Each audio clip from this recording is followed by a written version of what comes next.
from atlantaveggies.blogspot.com, and I'm going to talk just a little bit about how to remove and transplant a raspberry.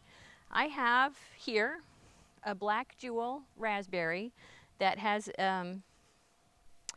taken hold in a very wrong place. It's actually in the path, and what happened was one of the raspberries from over here rooted at the tip. It fell over just like this one. It's taken root. You can see it's starting a new, I'm going to pull it up, and I'm not, it's really in there. It's starting a new plant right here. You can see the cane starting right there for next year. And I'll move that one too, but this is the one that's really in the way. Okay, the jewel black raspberry is a floricane type.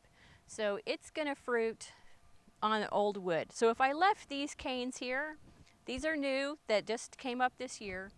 If I left these, they would actually make fruit next year. But because I'm going to move this and it's going to be stressful for the plant, I'm going to cut these off pretty short. So then when you dig it up, you need to get a full root ball, so as full as you can. This is going to be right next to this little garden, so it's not going to be 100% easy. When you're transplanting black raspberries, it's important before you give it to somebody else or move it to somebody else's yard that you make sure that it really is a disease-free plant, that it's vigorous and growing well.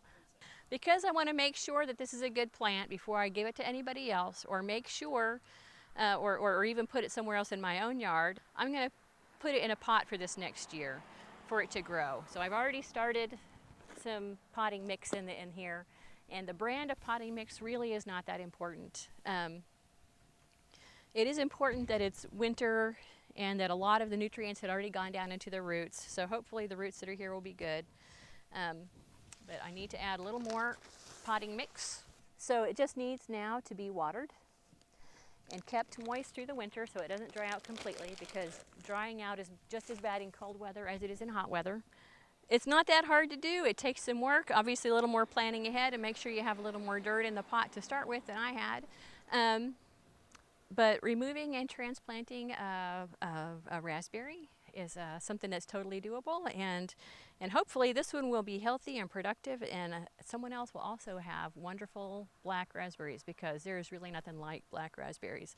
So removing and transplanting black raspberries, not that big of a deal. So this is Amy signing off.